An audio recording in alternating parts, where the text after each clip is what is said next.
යෝනිසෝ මනසිකාරය හා ධම්මානුධම්ම පටිපදාව. දැන් තමයි අපි ගැඹුරටම යන්න පටන් ගන්න හදන්නේ. දැන් අපි කියපු දේම නැවත කියනවා උපරිම සූම් කරලා. එසේ කියන්න දැනගත යුතු දැනුම් පද්ධතියක් තියෙනවා. ඒ තමයි සිත. එහෙනම් මේ සිත ගැන සියුම්ව දැනගමු. මේ සිත යනු යම්කිසි පොදු ශක්තියක්. ඒ පොදු ශක්තිය සෑදී තිබෙන්නේ තවත් ශක්තියින් 52ක සංකලනයකින්, මිශ්‍ර වීමකින්. මුලින්ම අපි මේ ශක්තියින් 52 ගැන විස්තරාත්මකව විශ්ලේෂණය කර බලමු. ඒ සඳහා උදාහරණයක් බලමු. තේරුම් ගැනීමේ පහසුවක් වශයෙන් දල අදහසක් ගනිමු. බල්බයක් දැල්වෙන පරිපථයක් උදාහරණයකට ගමු. බල්බය වෙනමත්, ස්විචය වෙනමත්, ධන වයරය හා ඍණ වයරය වෙනමත්, බැටරිය වෙනමත් ගත් කල ඒවාට ගැබ් වූ වෙන වෙනම ශක්තියින් පවතී. බල්බය විදුලිය යන ශක්තිය ලබා දීමෙන් දැල්වීමේ ශක්තිය. ස්විචය විදුලිය සංදි හා විසන්ධි කිරීමේ ශක්තිය. ධන වයරය ධන ශක්තිය සම්ප්‍රේෂණය. ඍණ වයරය ඍණ ශක්තිය සම්ප්‍රේෂණය. බැටරිය විදුලිය යන ශක්තිය ගබඩා කර තබා ගැනීම. නමුත් මෙම ශක්තියින් වෙන්වෙන්ව පවතින විට ක්‍රියාත්මක නොවේ, ඇක්ටිව් නොවේ.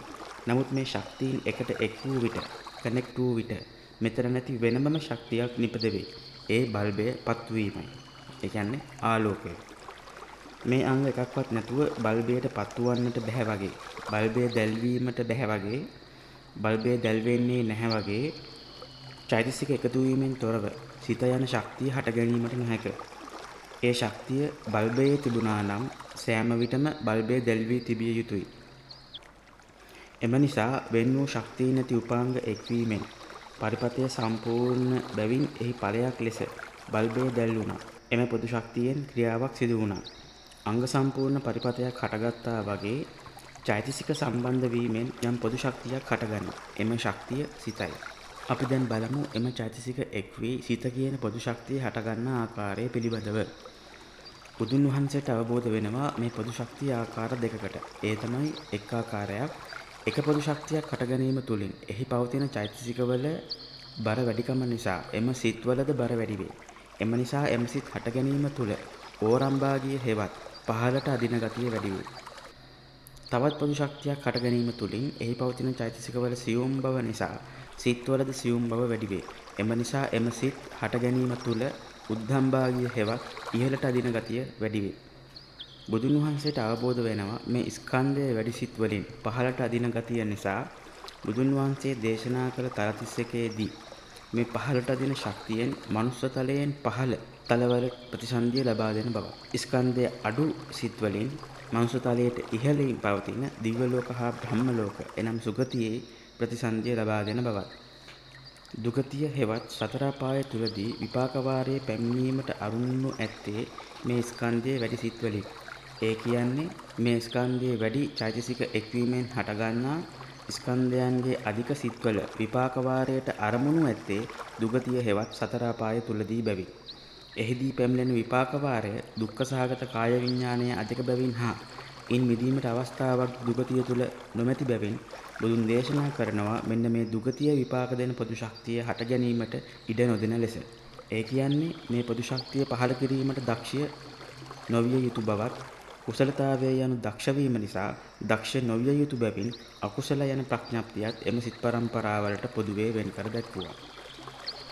තවත් පොදු ශක්තියක් පවතිනවා. ඒ පොදු ශක්තිය හට ගැනීමට දායක වන චෛතසික සියුම් බැවින් එම පොදු ශක්තිය හෙවත් සිත්වල විපාක වාරය සුගතියේ හෙවත් මනුෂ්‍ය තලය, දිව්‍ය තල 6, බ්‍රහ්ම තල 20 යන ඉහළින් පවතින තලවලදී ලැබෙන බවත්, ඒ කියන්නේ එම විපාක සිත් පහළ වීමට අරමුණු ඇති බැවින් එහිදී විශාල වශයෙන් දුක්ඛ සහගත කාය විඥානයේ පහළ වීම දුගතිය තරම් ඉහළගයක් නොමැති බැවින් හා දුගතියේ නොයා සිටීමට අවශ්‍ය සියුම් සිත් නැවත නැවත පහළ කිරීම තුළින් දුගතියේ නොයා ඉන් මිදීමට අවසානයේ සිත කියන ශක්තිය පහළ වීමට හේතුපාදක වන ක්ලේශයන් නැමැති ධර්ම මේ සියුම් සිත් වලින් කපා මුළුමුලින්ම ඉවත් කර සිත නැවත හට ගැනීමකින් තොරව නිර්වාණය නැමැති ධර්මතාවයට සිතපත් කළ හැකි බවත්.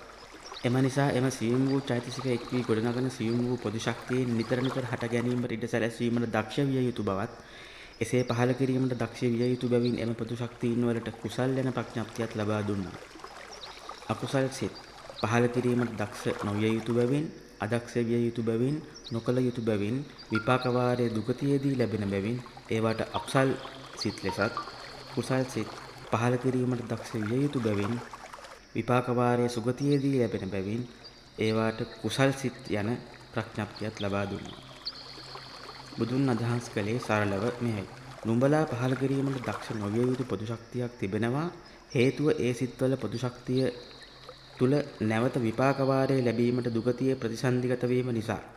දුගතිය යන ප්‍රතිසන්දිය ගැනීමට සුදුසු ස්ථානයක් නොවන බැවින් නුඹලා මෙම පොදු ශක්තියින් නැවත නැවත පහළ කිරීමට දක්ෂ නොවිය යුතු බවත් සුගතිය යනු සිත නිවී යාම තෙක්ම සිත් පහළ කළ යුතු බැවින් සිත් පහළ නොකර සිටීමට බැරි හේයි. ඒ නොනවත්වාම සිදුවන ශක්තියින් හා ක්‍රියාත්මක වීමක් හේයි. නුඹලා පහළ කිරීමට දක්ෂ විය යුතු පොදු ශක්තියක් තිබෙනවා. හේතුව ඒ සියල්ල ඒ පොදු ශක්තිය තුළ නැවත විපාක වාරයේ ලැබීමට සුගතියේ ප්‍රතිසන්දිය ලැබිය හැකි බැවින් නුඹලා සිත් පහළ කිරීමට අදක්ෂ විය යුතු සිත් පහළ වීමට ඉඩක් නොසිටනසේ ඒ මොහොතේම මේ පහළ කළ යුතු සිත් පහළ කිරීමට සුදුසු බවත් එම සිත් පහළ කිරීමට දක්ෂ විය යුතු බවත් එම සිත් පොදුවේ කුසල් සිත් බවත් හැඳින්වුවා. මේ කුසල් සිත් වලට සිත් කාණ්ඩයක් තිබෙනවා. ඒ සිත් කාණ්ඩයෙන් ප්‍රඥාව ඇක්ටිව්. ඒ කියන්නේ අරමුණේ සත්‍ය දැකිය හැක්කේ මේ ප්‍රඥාව ඇක්ටිව් සිත් කාණ්ඩ වලින් පමණකි.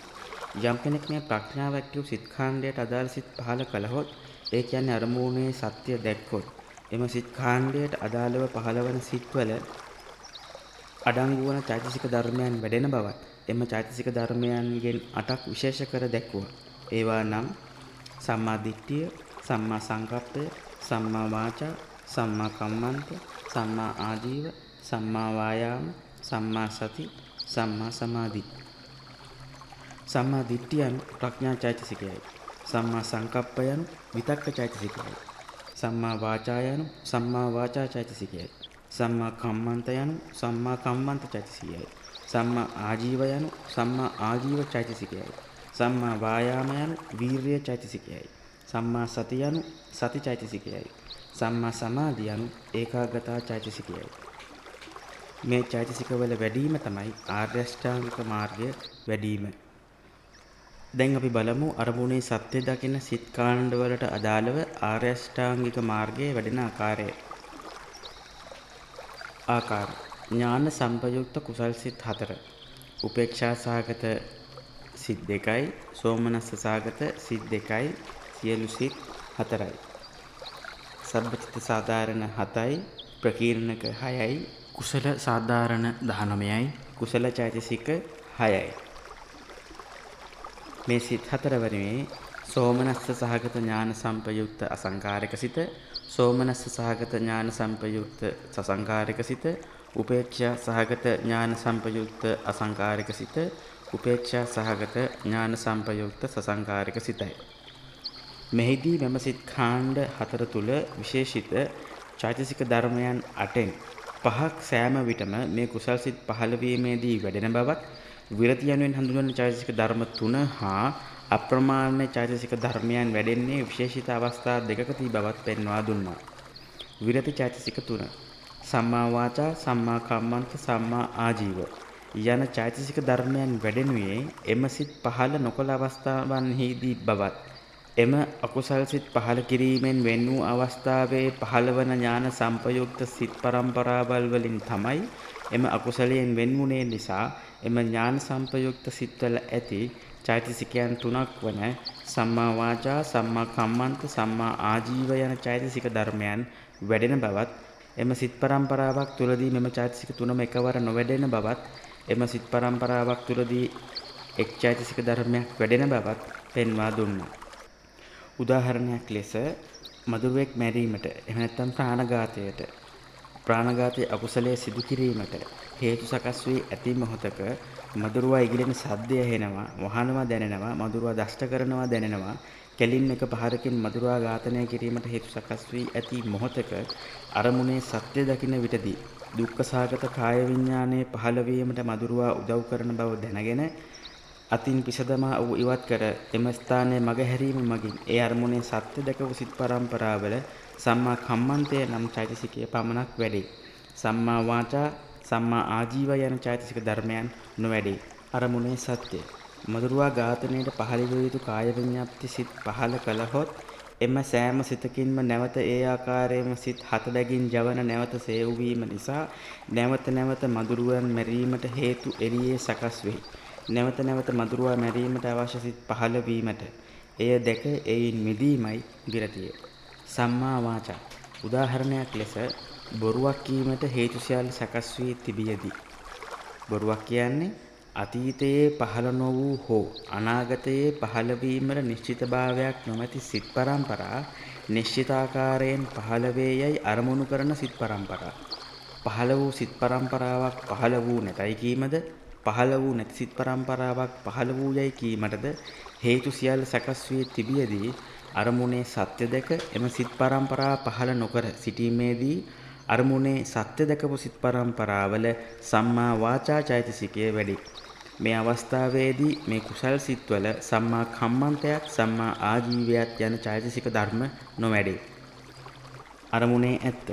පහළ වූ සිත් පරම්පරාවක් පහළ වූ නැතයි කීමේදීද පහළ වූ නැති සිත් පරම්පරාවක් පහළ වුණායයි කීමේදීද පහළ කරන සිත් පරම්පරා නැවත නැවත පහළ කළහොත් නැවත ඒ ආකාරයෙන්ම සිත් 7 බැගින් යවන් නැවත නැවත සේව්වීම නිසා නැවත නැවත පහළ වූ සිත් පරම්පරාවක් පහළ වුණේ නෑයයි කීමටද පහළ වුණේ නැති සිත් පරම්පරා පහළ වුණායයි කීමටද හේතු එළියේ සකස් වී නැවත නැවත එම සිත් පරම්පරා පහළ වීමට නැවත නැවත එම ආකාරයේ අරමුණු හේතු බාහිරයේ සකස් වෙයි. බාහිරයේ අරමුණු සකස් වන්නේම එම බොරුවක් කියන්න අවශ්‍ය සිත් පරම්පරා පහළ වීමටමයි. දැනගෙන එයින් මිදීමයි විරතිය. තවත් ආකාරයකින් බොරුව කියන්නේ තමාගේ චක්කු ප්‍රසාදයේ ඇඳිච්ච රූපයට නිසා බොරුව කියන්නේ අනුන්ට නොව තමන්ටමයි කියලා දැනගෙන එම නිසා සේව් වෙන ජවන් ක්‍රියාත්මක වීමේදී නැවත නැවත තමන්ට බොරු ඇසීමට සිදුවනවා යන අරමුණේ සත්‍ය දෙක එයින් මිදීමයි සම්මා වාචාව. මේ අරමුණේ සත්‍ය දකින සිත් පරම්පරාවල සම්මා වාචා චෛතසිකය වැඩි. සම්මා ආජීවය. උදාහරණයක් ලෙස බුදුන් වහන්සේ විසින් දේශනා කළ නොකළ යුතු වෙළඳාම් පහෙන් එක් වෙළඳාමක් හෝ කිරීමට හේතු සියල්ල සකස් වී ඇති මොහොතක එම වෙළඳාමෙන් වෙන අනර්ථය හෙවත් අරමුණේ ඇත්ත දැක එම වෙළඳාමෙන් අත මිදීමේදී අරමුණේ සත්‍ය දැකපු සිත් පරම්පරාවල සම්මා ආජීවය නැමැති චෛතසික ධර්මයේ වැඩිවීමකට ලක් වෙයි. එම සිත් පරම්පරාවල සම්මා වාචා චෛතසිකය හෝ සම්මා කම්මන්ත යන චෛතසික ධර්ම වැඩිවීමකට ලක් නොවේ. අරමුණේ සත්‍ය ආයුධ වෙළඳාමේදී මම වෙළඳාම් කරන ආයුධ වලින් තවත් නාම රූප පරම්පරාවක් පැවැත්වීම නැවතිය හැකි බැවින් එයට තමාට කිසිදු ලෙසක අයිතියක් නොමැති බව දකින සිත් පරම්පරාවල සම්මා ආජීවය යන චෛතසික ධර්මය වැඩිවීමකට ලක් වෙයි. ඥාන සංප්‍රයුක්ත කුසල් සිත් 4 ගැනයි මේ කතා කළේ. කරුණා චෛතසිකය. කරුණාව හා මුදිතාව යන චෛතසික ධර්ම එක විට එක් සිත් පරම්පරාවක නොවැඩේ. කරුණාව වැඩෙන විට මුදිතාව නොවැඩේ. මුදිතාව වැඩෙන විට කරුණාව නොවැඩේ. කරුණාව යනු අනුන්ගේ දුකේදී සිත කම්පා වීමයි. මුදිතාව යනු අනුන්ගේ සැපයට කැමැති බවයි. මෙම චෛතසික දෙක ප්‍රාමාණිකත්වයෙන් ගත නොහැකි නිසා අරමුණ කුමක් බවත් මෙම චෛතසිකවල ප්‍රමාණය ගණනය කළ නොහැකි බැවින් අප්‍රමාණ්‍ය චෛතසික ලෙස හඳුන්වයි. කරුණාව. මරන්නට යන ගවයෙක් මුදා ගැනීමේදී එම සිත් පරම්පරාවල කරුණා චෛතසිකය වැඩේ. ගවයාට විඳින්නට වෙන දුක දැක සිත කම්පා වී එම දුකෙන් ඌව නිදහස් කිරීමේදී ඌව මරණ බයෙන් නිදහස් කිරීමේදී ඇතිවන සිත් පරම්පරාවල ජලයට වැටී ඇති කුඩා කෘමීකු ඉන් මුදවා ඒ කෘමියාට ජීවිත දාණය දීමේදී පහළවන සිත් පරම්පරාවල වැඩෙන කරුණා චෛතසිකය එකම ප්‍රමාණයෙන් වැඩේ. අරමුණේ ඇත්ත. ගවයා නම් අරමුණ චක්කු ප්‍රසාදයේ වැඩීම තුල චක්කු ප්‍රසාදයේ ඇඳුන රූපය. ඒ කියන්නේ චක්කුද්්වාර වීති කෝටි ගාණක් අරමුණ හරියටගෙන මනෝද්වාරයේ තුන්වන අනුබන්ධන වීතියෙන් අරමුණට අදාළ ප්‍රඥාප්තිය හඳුනා ගන්නා සිත් පරම්පරාව පහළ වී එම අරමුණ හඳුනාගත් සිත් පරම්පරාවට පසු එම අරමුණ හඳුනාගත් සිත් පරම්පරා අරමුණු කරමින් මනෝද්වාරයේ හටගන්නා සිත් පරම්පරාවලින් තමයි ප්‍රපංචකරණයේ හෙවත් දිගින් දිගටම අරමුණ ගැන සිතුවිලි පහළ වෙවි යන්නේ. අබේදානය දෙන විට අප අබේදානය දෙන්නේ එළියේ සිටින ගවයාට නොව ඇසේ ඇඳිච්ච ගවයාගේ රූපයටයි. එම රූපයේ තිබෙන්නේ තමන්ගේ චක්කු ප්‍රසාදයේ නිසා අබේදානය දී ඇත්තේ එළිය සිටින ගවයාට නොව තමන්ගේ චක්කු ප්‍රසාදයේ හෙවත් ඇසේ ඇති කණ්ණාඩියේ ඇඳී ඇති තමන් ගාව තිබෙන වර්ණ රූපයට නිසා අබේදානය දී ඇත්තේ තමන් තමන්ටමයි. ඒ අබේදානය දීමට පහළ වන සිත් පරම්පරාවල කරුණාව චෛතසිකය වැඩි. කෘමියාට අබේදානය දෙන අවස්ථාවේදී ගවයාට සේම ඉහතකී සිත් පරම්පරාවල්ම පහළ වී අබේදානය දෙන සිත් පරම්පරාවල් පහළ වේ. ඒ පහළ වෙන්නේ ඇසේ කණ්ණාඩියේ එහෙමත් නැත්නම් චක්කු ප්‍රසාදයේ ඇඳිච්ච රූපයටයි. අරමුණ දැනගත් තමන්ගේ සිතටමයි. ඒ කියන්නේ අබේදානය දී ඇත්තේ තමන් තමන්ටමයි. කලින් අවස්ථාවේ එම අබේදානය දෙන සිත් පරම්පරා පහළ වීමට ගවයා ස්වභාව ධර්මයේ වදකයාද මේ අවස්ථාවේදී ස්වභාව ධර්මයේ වදකයා ලෙස මැස්සාද උපනිශ්‍රය ප්‍රත්‍යයෙන් ප්‍රත්‍ය වූවා හේතු වූවා උදව් වුණා. එළියේ සිටින ගවයා ප්‍රමාණයෙන් විශාල වුණාට ජලයට වැටී සිටින කෘමියා කුඩා වුණාට මේ එළියේ සිටින සත්වයාගේ රූපය වර්ණ රූපය චක්කු ප්‍රසාදයේ ඇඳෙනු විට චක්කු ප්‍රසාදයේ ඇඳෙන රූපය එකම ප්‍රමාණයකින් යුතු නිසා පහළ වෙන සිතේ කරුණාවේ ගවයාට වැඩි ප්‍රමාණයකින් සහ කෘමියාට අඩු ප්‍රමාණයකින් කරුණාව චෛතසිකය නොවැඩි එකම ප්‍රමාණයකින් කරුණාව චෛතසිකය වැඩිවීමකට ලක් වේ. මේ අවස්ථා දෙකේදීම අබේදානය දීමට පහළ වූ සිත්වල කරුණාව නම් චෛතසිකය ධර්මයේ වැඩි ඇත. මේ අවස්ථා දෙකේදීම පහළ වන සිත් කාණ්ඩ බලමු. මෙම අබේදානය දෙන සිත් පරම්පරා පහළ කරනවා කෙනෙක් අරමුණේ සත්‍ය දකින්නේ නැතුව එවිට කුසල් සිත් පරම්පරාවක් වේ. නමුත් එහි ප්‍රඥා චෛතසිකයේ වැඩි නොමැති. එම නිසා එම සිත් පරම්පරාව සෝමනස්ස සහගත හෝ උපේක්ෂා සහගත හෝ ඥාන විප්පයුක්ත අසංකාරික හෝ සසංකාරික සිත් හතරෙන් එකක් විය යුතුය. විදේශිකයෙකුට බොහෝ විට පහළ වන්නේ මේ කාණ්ඩයේ සිත්ය. මොකද අරමුණේ සත්‍ය දකින්නේ නැති නිසා. මෝහය සම්පයුක්තව පවතී. එනම් ද්විහෙතුකයි.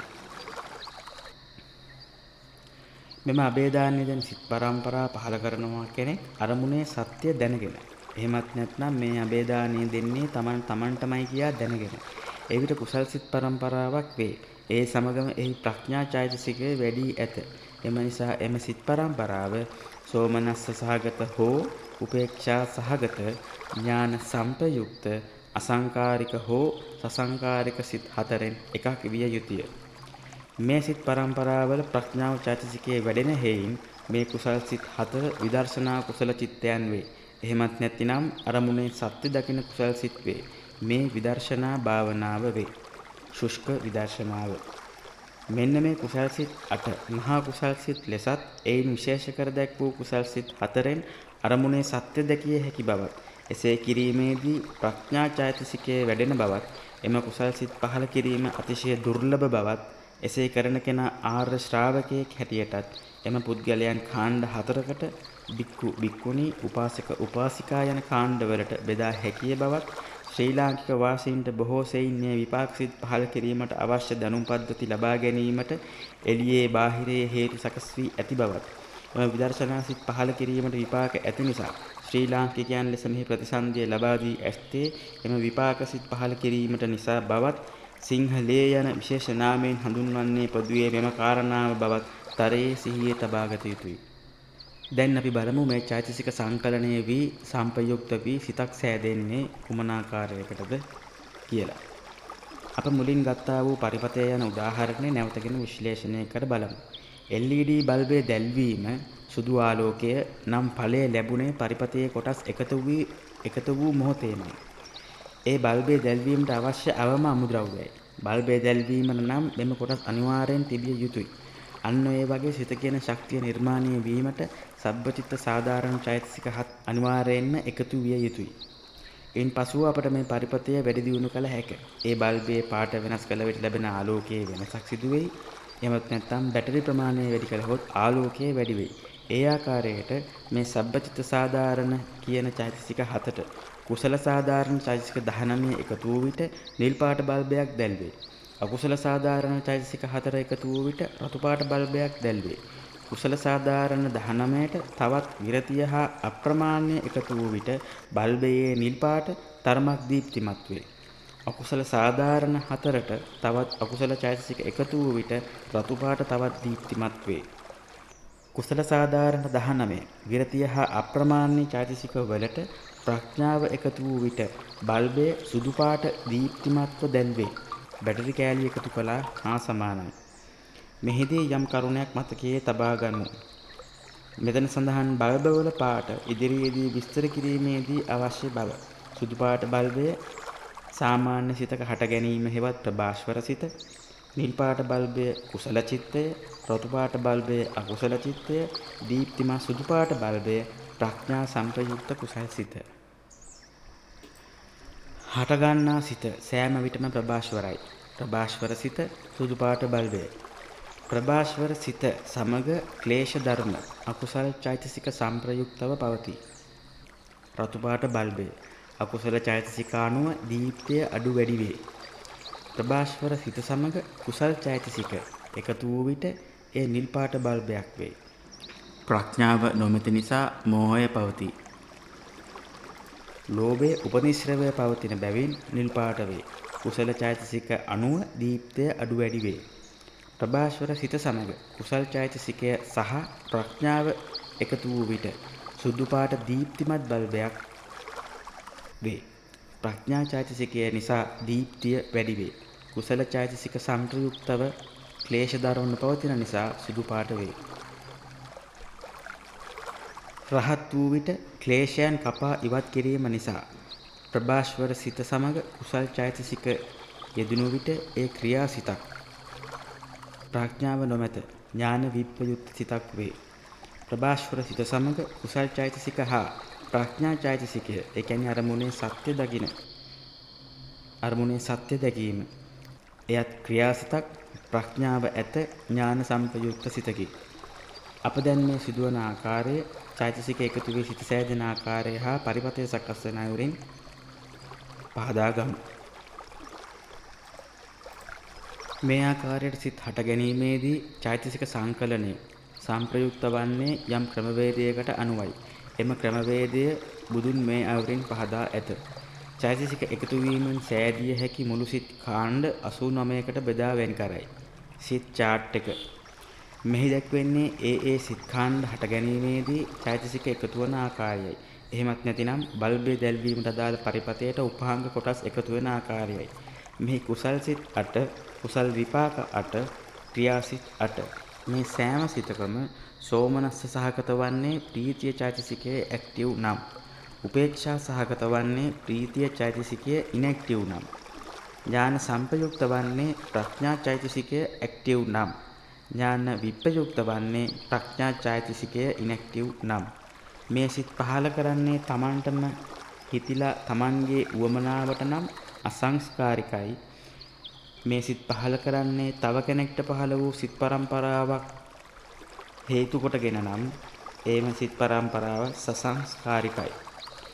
එය අපි රූප සටහනකින් මේ ආකාරයෙන් විස්තර කරගනිමු. උදාහරණයක් ලෙස කේක් කෑල්ලක් කන සිත් පරම්පරා උදාහරණයකට ගනිමු. පෘථග්ජන පුද්ගලයෙක්ට කේක් කෑල්ල කන විට පහළ වන සිත් පරම්පරා ලෝභ සිත්ය. පෘථග්ජන විදර්ශනා වඩන කෙනෙක්ටත් කේක් කෑල්ල කන සිත් පරම්පරා ලෝභ සිත්ය. රහතන් වහන්සේට කේක් කෑල්ල කන විට පහළ වන සිත් පරම්පරා ක්‍රියාසිත්ය ඥාන සංප්‍රයුක්ත. කේක් කෑල්ලේ සුද්දාෂ්ටක වල ඇති රස කියන ධාතුව ජීවහා ප්‍රසාදයේ ගැටීම හේතු කොටගෙන එම රස දැනගන්නා හඳුනා ගන්නා සිත් පරම්පරාවල් පහළ වන විට පෘථග්ජන පුද්ගලයාට එම සිත් පරම්පරා ලෝභ සිත් පරම්පරා වේ.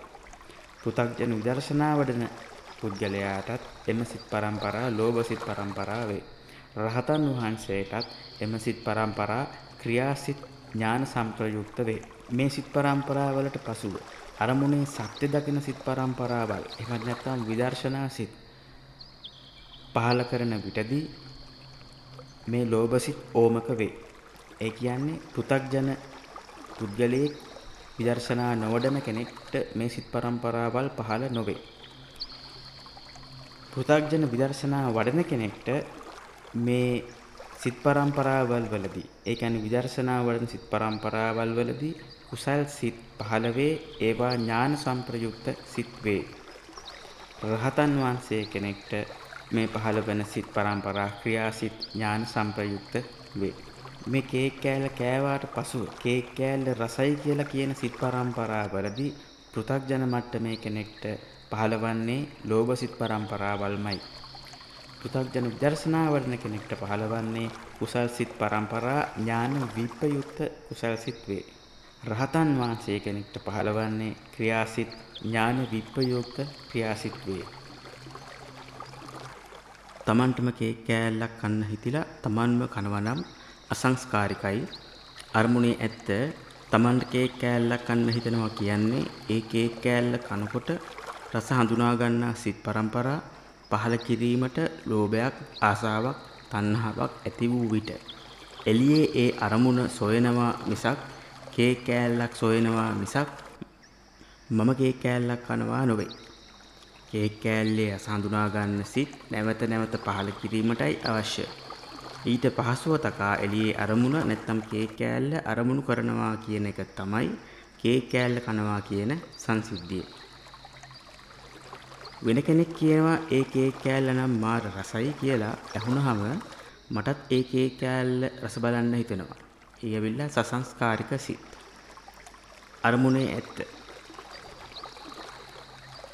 තව කෙනෙක් කේක් කෑල්ලක් කාලා ඒ කේක් කෑල්ල රසයි කියලා කිව්වාට පස්සේ මටත් ඕන වෙනවා ඒ කේක් කෑල්ල කනකොට කාපු කෙනාට රස හඳුනා ගන්න පහළ වූ සිත් මටත් පහළ කිරීමට අවස්ථාවක් ඇති වුණාම මමත් එළියේ ඒ අරමුණ හොයනවා.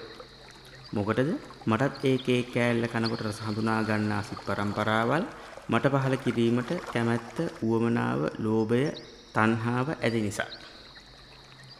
අරමුණේ සත්‍ය නොදකින්නවා නම් දිගින් දිගටම එම කේක් කෑල්ල රස විඳීමට දිගින් දිගටම ලෝභ සිත් පහළවන අතර එම කේක් කෑල්ල නැවත රස විඳීමට ඇති කැමැත්ත සමගයි ඒ සිත් පරම්පරා පහළවන්නේ. ඒවා සේරම ලෝභ මූලික අකුසල් සිත්. එම සිත් පරම්පරා දිගින් දිගටම පහළ වීම හේවත් ප්‍රපංචකරණයට ලක්වීමෙන් කර්මපත සකස් වේ. කර්මපත සකස් වීම යනු අපි යම් සිත් පරම්පරාවක් පහළ කරන විට ඒ සිත් පරම්පරාවේ සෑම සිතකින්ම ඒ වගේ සිත් 7 ගානේ අපේ సంతානයේ సంతානගත වේ. එහෙමත් නැත්නම් සේව් වේ. මේ කේක් කෑල්ල කනකොට නැවත නැවත කේක් කෑල්ල කන සිත් 1/7 න්‍යායයට අනුව සේව් වේ. ඒ 1/7 වදින ක්‍රමවේදයට කර්මය ලෙසත් ඒ වදින ජවන් 7 විපාක ලෙසත් හඳුන්වයි.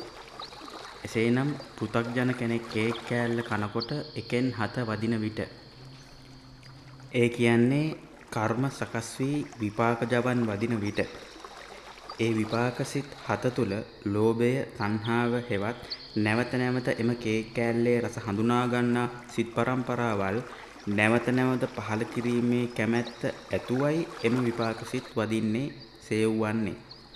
අපි දැන් එම 1/7 වෙන්නේ කොහොමද කියා බලමු.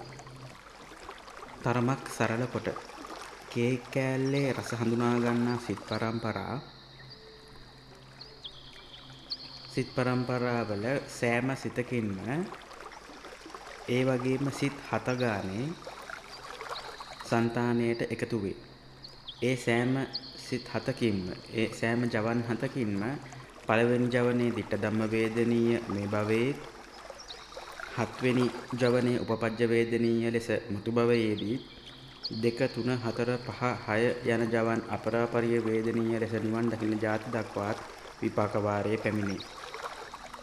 මෙහිදී පළවෙනි ජවනය ලෙස ditta ධම්ම වේදනීය ජවනය තමයි මේ භවයේදී නැවත කේක් කෑල්ලක රස හඳුනා ගැනීමේදී පහළවන ජවනය වන්නේ. ඒ කියන්නේ මේ භවයේදී නැවත නැවත කේක් කෑල්ලක රස හඳුනා ගැනීමේදී ඉදිරිපත් වන්නේ මේ පළවන ජවනය වන ditta ධම්ම වේදනීය ජවනයයි. 1/7 න්‍යාය හඳුනා ගනිමු. බුදුන් පෙන්වා දෙනවා සිත් පරම්පරා පහළවන ආකාරය යම් ක්‍රමවේදයකට සිදුවන බව. එහෙමත් නැත්නම් සූඩ කෝඩ් එකක්. එහෙමත් නැත්නම් ක්‍රමවේදයක්. එහෙමත් නැත්නම් ප්‍රොසීඩියර් එකක්. එහෙමත් නැත්නම් පිළිවෙලක්. මෙහිදී අතීත භවාංග, භවාංග චලන, භවාංග ගුපච්ඡේද, මනෝද්වාරා වර්ජනය, ජවන් 7, තදාරම්භන භවාංග. මේ ක්‍රමවේදයේ අතීත භවාංග චලන සහ භවාංග උපච්ඡේද යනු ප්‍රතිසන්දි සිත අරමුණම තමයි භවාංග සිතේ අරමුණ වන්නේ. ඒ කියන්නේ අතීත භවාංග ලෙස හඳුන්වන්නේ ප්‍රතිසන්දි සිතමයි. භවාංග චලන යනු ඒ අරමුණ ඇවිල්ලා සිතෙහි වැදුනහම භවාංග සිත සෙලවෙනවා. භවාංග උපච්ඡේද යනු ඒ සෙලවෙන සිත නතර වෙලා අරමුණ හඳුනා ගන්න සිත පහළ කරනවා. මනෝද්වාරා වර්ජන නැමැති ක්‍රියාසිතෙන් ඒ අරමුණ හඳුනා ගැනීමට කලින් පහළ වූ සිත පහළ කිරීම සිදු කරනවා. ජවන් හතේදී එම මනෝද්වාරා වර්ජන ක්‍රියාසිතේ පහළ වූ සිතම අරමුණ හඳුනා ගැනීමට මනෝද්වාරා වර්ජන ක්‍රියාසිතෙන් පහළ කරගත් සිතම නැවත 7 පාරක් පහළ කිරීම ජවන් හතේදී සිදුවනවා. ඒ ජවන් හතේදී පහළවන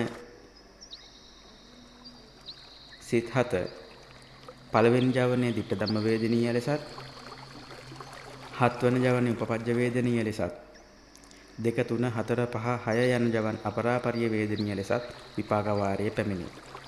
මේ ජවන් 4 තමයි අපි කුසල කර්මයක්, අකුසල කර්මයක්, එහෙම නැත්නම් පින් කරනවා, පව් කරනවා, එහෙම නැත්නම් කුසල චේතනා, අකුසල චේතනා, පුඤ්ඤාභි සංස්කාර, අපුඤ්ඤාභි සංස්කාර, ආනිච්ඡාභි සංස්කාර කිව්වෙත් මේ ජවන් වලටමයි. මේ සිත් පිළිවෙලින් එකකට පසුව තවත් සිතක් පහළවන්නේ පෙර පහළ වූ සිතේ ප්‍රත්‍යයෙන්මයි. සිත්වලට ප්‍රත්‍යවන ආකාරය දීර්ඝව විස්තර කරන්නේ සූවිසිපට්ඨානයේ එහෙම නැත්නම් සූවිසි ප්‍රත්‍යයේ. මෙහිදී අතීත භවාංග චලන භවාංග උපච්ඡේද මනෝද්වාරා වර්ජනය විපාක සිත් ලෙසත් ජවන් 7 කර්ම ලෙසත් හඳුනා ගැනීමට පුළුවන්. මනෝද්වාරා වර්ජන සිත යනු ක්‍රියාසිතක්. එම සිතෙන් කරන්නේ කලින් එම අරමුණ ආවහම ඒ අරමුණ හඳුනා ගන්න පහළ වූ හිත සර්ච් කරලා ඇදලා අරගෙන පහළ කිරීමයි. ජවන් සිත්වල ඒ ඇදලා ගන්න සිතම නැවත 7 පාරක් ඩුප්ලිකේට් කරනවා. අපි දැන් බලමු මේ ප්‍රෝග්‍රෑම් එකම ద్వාර පහට අරමුණක් ආවහම ක්‍රියාත්මක වන ආකාරය. අතීත භවාංග චලන භවාංග උපච්ඡේද පංචද්වාරා වර්ජන සිත චක්කු විඥාණය, සෝත විඥාණය, ගාන විඥාණය, જીවහා විඥාණය හෝ කාය විඥාණය, සම්පටිච්ඡන සිත, සම්තීරණ සිත, වොත්තපන සිත, ජවන් 7 තදාරම්භන සිත් 2. අපිට පේනවා මේ චිත්ත වීතියේ මනෝද්වාරා වීතියට වඩා වෙනස් වන්නේ තව සිත් 4ක් ඇතුළත් වී ඇති බව නිසායි. අපි දැන් ඒ සිත් 4 විග්‍රහ කර බලමු. බාහිරයෙන් අරමුණක් ආවිට අයිඩල් තියෙන භවාංග සිත, ඒ කියන්නේ අතීත භවාංග සිත චලනය වනවා අරමුණක් ආවා කියලා. ඒ භවාංග චලන. ඊට පස්සේ භවාංග සිත පහළවන එක නතර වෙලා, ඒ කියන්නේ භවාංග උපච්ඡේද. බලනවා මොන ద్వාරයෙන්ද මේ අරමුණ ආවේ කියලා. ඒ කියන්නේ පංචද්වාරා වර්ජන සිත. ඒ ద్వාරයේ අනුව ඒ ద్వාරයේ සිත පහළ වෙලා අරමුණට අදාළ සියලු සිත් පහළ කරගන්නවා. එම ద్వාරයේම ඒ සිතට අපි කියනවා එක්කෝ චක්කු විඥානය, එහෙම නැත්නම් සෝත විඥානය, එහෙම නැත්නම් ගාන විඥානය, එහෙම නැත්නම් જીවහා විඥානය, එහෙම නැත්නම් කාය විඥානය.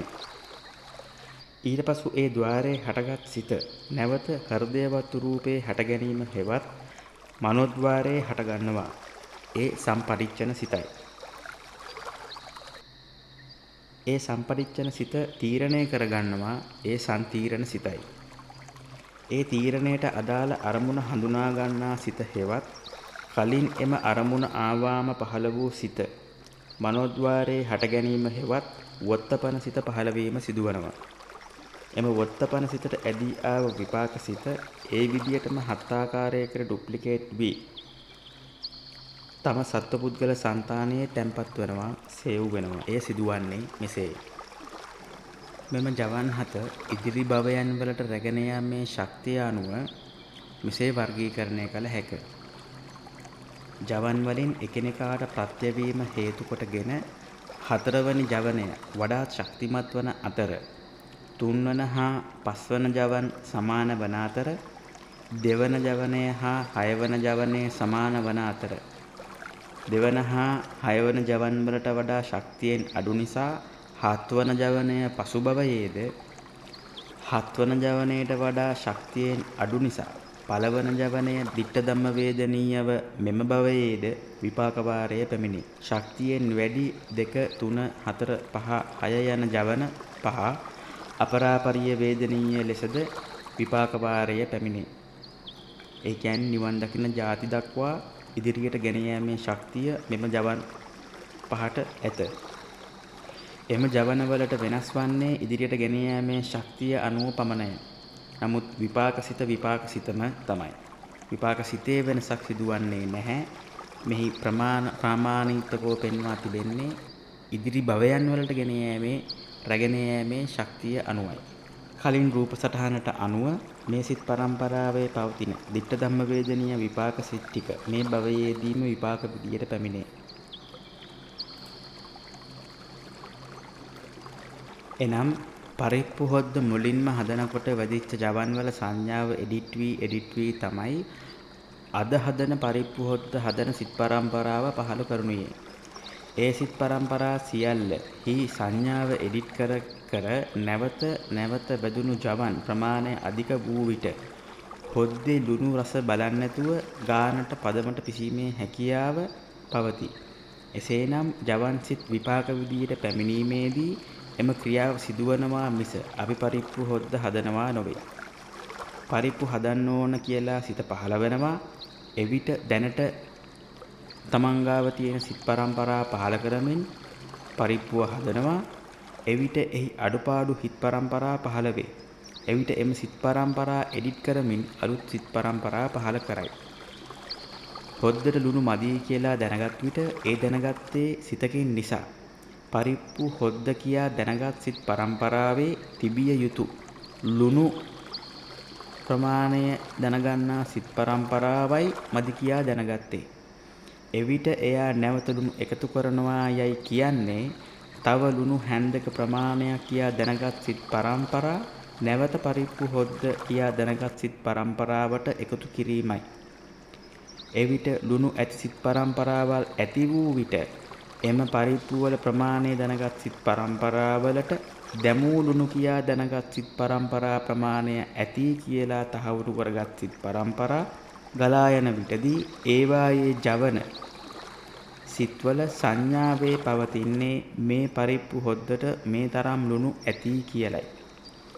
එම සිත් පරම්පරා අධික වූ විට එම ආකාරයට පරිප්පු හොද්ද හදන්න ප්‍රැක්ටිස් කරන්න භාවිතා බහුලී කතා කිරීම තුළ ජවන් අධික වීම හේතු කොටගෙන නැවත පරිප්පු හොද්දක් හදන විට විපාක විදියට ඇදී එන්නේ එම තහවුරු කරගත් සිත් පරම්පරා නිසා. යම් දිනයකදී ඇස් දෙක වහගෙන පරිප්පු සෑදීමට පුළුවන් ලුණු රස පදමට ඇතුව. සෑම ක්ෂේත්‍රයකම ඒ ක්ෂේත්‍රයන්ට අනුකූලව එක්ස්පීරියන්ස් එහෙම නැත්නම් අත්දැකීම් මත ඒ කෙනා පුහුණු කළ දැනුම් පද්ධතියේ ජවන් අධිකවන්න ඒ පුද්ගලයා ඒ ක්ෂේත්‍රවල නිපුණත්වයකයි හඳුන්වයි. වෛද්‍යවරයෙකු තුල ඇත්තේ ලෙඩකට බෙහෙත් ලබා දෙන සිත් පරම්පරා නිසා එම සිත් පරම්පරා නැවත පහළ කිරීම තුල වෛද්‍යවරයා අත්දැකීම් බහුල වෛද්‍යවරයෙක් ලෙසත් විශේෂඥ වෛද්‍යවරයෙකු ලෙසත් හඳුන්වයි. වඩු කාර්මිකයෙකු තුල ලී වැඩ කිරීමේ දැනුම් පද්ධතියක් ඇති හේයින් ඔහු වඩු කාර්මිකත්වයේ නිපුණත්වයක් වෙයි. දැන් බලමු මේ දැනුම් පද්ධතිය ලබා ගන්නේ කෙසේද කියා. අපගාව නැති සිත්. අපි ඇසීමෙන් හෝ පෙනීමෙන් අපට කොපි කරගෙන ජවන් පහල කරගත යුතුයි. ඉගෙන ගන්නවා යනු අපගාව නැති සිත් වෙන අය ගාව ඇති සිත් පරම්පරා අපි අරමුණු කරන විටදී එම සිත් පරම්පරා අරමුණු කරගෙන එකෙන් හත න්‍යායට අනුව ජවන බැදීම නිසා එහිදී පහළවන ජවනය වන ditta ධම්ම වේදනීය විපාක සිතෙහි සංඥාව නැවත එඩිට් වීම තුල හා අලුතින් ජවන එකතු වීම තුල එම ජවන විපාක විදියට ඇදී එන විටදී අපිටත් ඒ වැඩේ කිරීමට පුළුවන් වෙනවා. දරුවෙකු අනුකරණය කරනවා යයි පවසන්නේ ඒ දරුවා එයාට පේන ඇහෙන දේ නැවත කරනවා යනු එම අරමුණු කරගෙන දරුවා තුල సంతానගත වන ජවන නැවත විපාක විදියට ඇදී ඒමේදී ඒ වැඩේ දරුවාට පුළුවන් වෙනවා. පොඩි කාලේ තාත්තා සෙරෙප්පු දෙක දාගෙන යනවා දැක්කහම දරුවා තුල එකෙන් හත විදියට ජවන ඉදිරිපත් වීම තුල ඒ වැඩේ කරන්න ඕන කියන හිත පහළ වුණාම එම දැක්ක අනුකරණය කළ සිත් විපාක විදියට ඇදී ඇවිත් ඒ වැඩේ දරුවා කරයි. එවිට වරදින විටදී එහෙමත් නැත්නම් දරුවා තුල එම සිත් පරම්පරාව දැනගත් විට අප මේ සෙරෙප්පුව වම් කකුලට මේ සෙරෙප්පුව දකුණු කකුලට කියා කියන විටදී දරුවා එම සිත් සෝතද්වාරයෙන් නැගෙන ශබ්දයට අනුකූලව සංඥාව එඩිට් කරගනී. නැවත නැවත එය සිදුවන විටදී දරුවා අඩු සිත් සේරම පූර්ණය කළ පසු දරුවා තනියම සෙරෙප්පු දෙක හරියට දැමීම සිදු කරයි. මේ ආකාරයෙන් සිත් පරම්පරාවල සංඥාව එඩිට් කිරීමෙන් පහළ වූ සිත් පරම්පරාවල් වලින් තමයි අප සෑම වැඩක්ම කරනු ලබන්නේ. බුදුන් වදාළේ එම සෑම වැඩක්ම කරන අවස්ථාවකදීම පහළ වන සිත දිහා බැලීමටයි. එම සිත දිහා බැලීමට අප අරමුණේ සත්‍ය දැකිය යුතුයි. අරමුණේ සත්‍ය බැලන්නේ කෙසේද කියා තමයි උන්වහන්සේ අපට දේශනා කළේ. අරමුණේ සත්‍ය දැන ගැනීම යනු ප්‍රඥාවයි. උන්වහන්සේ දේශනා කළේ අපේ ප්‍රඥා චෛතසිකය ඇක්ටිව් කරගන්නා ආකාරයයි. ඒ සඳහා කළ යුත්තේ සෑම අවස්ථාවකදීම විපාක වාරයේ පැමිණෙන විට එම විපාක වාරයේ සත්‍ය හෙවත් අරමුණේ සත්‍ය දකින විට එම විපාක වාරයේ පැමිණෙන සිත් පරම්පරා අතරට ප්‍රඥාව ඇක්ටිව් විදර්ශනා සිත් වදින විට විපාක වාරය ඕමක වන අතරදීම එම පහළවන විදර්ශනා සිත්වල පවතින විශේෂ ශක්තියින් 8ක් වැඩිවීමකට ලක්වන බව. එම වැඩෙන ශක්තියින් තමයි ආර්ය අෂ්ටාංගික මාර්ගය හෙවත් සම්මා දිට්ඨි, සම්මා සංකප්ප, සම්මා වාචා, සම්මා කම්මන්ත, සම්මා ආජීව, සම්මා වායාම, සම්මා සති හා සම්මා සමාධි. ඒ කියන්නේ ප්‍රඥා චෛතසිකය, විතක්ක චෛතසිකය, සම්මා වාචා චෛතසිකය, සම්මා කම්මන්ත චෛතසිකය, සම්මා ආජීව චෛතසිකය, වීර්ය චෛතසිකය, සති චෛතසිකය, ඒකාග්‍රතාව චෛතසිකය. එසේනම් අරමුණේ සත්‍ය දකින විට මෙම චෛතසික 8 වැඩි ආර්ය අෂ්ටාංගික මාර්ගයේ පූර්ණය වී මාර්ගඵල චිත්තවීතිය ගමන් කරයි. එසේනම් මේ අවස්ථාවේදී ආර්ය අෂ්ටාංගික මාර්ගය කුමක්දයි අවබෝධ වෙයි. එසේනම් අරමුණේ සත්‍ය දකිනවා යනු නාම රූප බැලීමයි. නාම රූප බලනවා යනු විදර්ශනාවයි. විදර්ශනා භාවනාවයි. එවිට සෑම අරමුණකදීම එම අරමුණ හඳුනාගත් සිත්වලට පසුව විදර්ශනා සිත් පරම්පරා సంతానගත වූ විටදී ප්‍රපංචකරණය අඩුවෙවි තණ්හාව අඩුවෙවි තණ්හාව ගෙවි දවසක 3 වන අනුබන්ධන වීතියේදී එන අරමුණේ ප්‍රඥප්තිය ගාවට ආ විටදී රහත් මාර්ග වීතිය ගමන් කරයි. එසේනම් චතුරාර්ය සත්‍ය යනු දුක්ඛ සත්‍ය, සමුදය සත්‍ය, නිරෝධ සත්‍ය, මාර්ග සත්‍ය. දුක්ඛ සත්‍ය යනු දුක. දුක යනු සිතේ පහළවීමයි. ඒ කියන්නේ සිත් 81ක් පවතිනවා. ඒ සිත් 81 පහළවීමයි දුක නොවූ දුක වන්නේ. දුක නොවූ දුක සිතේ පහළවීමයි එය දුක්ඛ සත්‍යයි. දුක්ඛ සමුදය සත්‍ය යනු දුකට හේතුවයි. දුකට හේතුව යනු තමන්ටම තිබෙන තණ්හාව නිසා ප්‍රපංචකරණය කිරීමයි. නිරෝධ සත්‍ය යනු දුක නැති කිරීමයි. දුක නැති කිරීම යනු තමන්ටම තිබෙන තණ්හාව නැති කිරීමයි. මාර්ග සත්‍ය යනු දුක නැති කිරීමේ මාර්ගයයි. දුක නැති කිරීමේ මාර්ගය යනු ප්‍රපංචකරණය නැති කිරීමයි. ප්‍රපංචකරණයේ සිදලිය හැක්කේ අරමුණේ සත්‍ය දැකීම තුළින් පමණයි. මෙහිදී චතුරාර්ය සත්‍ය පැහැදිලි වේ. බුදුන් මෙහිදී හේතු ඵල නැතුව ඵල හේතු ආකාරයට විග්‍රහ කරේ දුක කියන එක ප්‍රකට වුණොත් තමයි හේතුව සොයන්නේ. සියලු කායික හෝ මානසික දුකක් පවතීද එය දුක්ඛය වේ. යම් කායික හෝ මානසික දුකක් නොවන දුකක් ලෝකයේ පවතීද එය දුක්ඛ ආර්ය සත්‍යයි. ඒ දුක කුමක්ද? ජාති ජරා ව්‍යාධි මරණං පියෝගෝ විප්පයෝගෝ අප්‍රියේහි සම්පයෝගෝ යං කිංජං අලපති තම්පි දුක්ඛං සංකිට්ඨේන පංච උපාදානස්කන්ධා දුක්ඛා. සංක්ෂිප්තව කිවහොත් දුක්ඛ සත්‍ය යනු පංච උපාදානස්කන්ධයේ හට ගැනීම හෙවත් සිතක හට ගැනීමයි. දුක නැති කිරීමේ මාර්ගය ආර්ය අෂ්ටාංගික මාර්ගයයි. බුදුන් අපට දේශනා කළේ චතුරාර්ය සත්‍යයේ එක් කාරණාවක් වැඩිවීමට පමණි. මොකද්ද? දුක පිරිසිඳ දකින්නයි තියෙන්නේ. මහණෙනි, දුක පිරිසිඳ දකින්න එවිට සමුදය ප්‍රහාණය වනු ඇත. මාර්ගය වැඩෙනු ඇත. නිරෝධය සාක්ෂාත් වනු ඇත. බුදුන් කිසිවිටකදී දේශනා කළේ නැහැ දුක දුරු කරන්න කියලා. දුක පිරිසිඳ දකින්නයි කිව්වේ. තමාට ප්‍රියයි කියලා දන්න කෙනා කවදාවත් පාපයක් කරන්නේ නැහැ. සියලු බුදුවරුන්ගේ පණිවිඩය. සබ්බ පාපස්ස අකරණං කුසලස්ස උපසම්පදා සචිත්ත පරියෝද්ධපනං ඒතං බුද්ධාන ශාසනං. මෙහිදී සබ්බ පාපස්ස අකරණං යනු සියලු අකුසල් සිත් පහළ නොකිරීමයි. කුසලස්ස උපසම්පදා යනු එම අකුසල් සිත් පහළ වන අවස්ථාවේ අරමුණේ සත්‍ය දැක ඒ අකුසල් සිත් වෙනුවට ඥාන සම්පයුක්ත කුසල් සිත් පහළ කිරීමයි. එම ඥාන සම්පයුක්ත කුසල් සිත් පහළ කිරීම තුළ සිත දමනය වේ. ඥාන සම්පයුක්ත කුසල් සිත් වලින් අරමුණේ සත්‍ය දැක සචිත්ත තමාගේම සිත දමනය කිරීමයි බුද්ධ ශාසනය. සිත් පහළවන විටදී අරමුණේ සත්‍ය දැක තමාගේම සිත දමනය කිරීම තුළින් ප්‍රපංචකරණය නවත්වා අකුසල් සිත් වෙනුවට ඥාන සම්පයුක්ත කුසල් සිත් පහළ කිරීම තුළයි මුළු බුද්ධ ශාසනයම රැඳී පවතින්නේ. මේ සියලු බුදුවරුන්ගේ පණිවිඩයයි. සතර සම්‍යක් ප්‍රධාන වීර්ය. නූපන් කුසල් ඉපදීමටත් එනම් පහළ නො වූ අරමුණේ සත්‍ය දකින සිත් පරම්පරා පහළ කිරීමටත්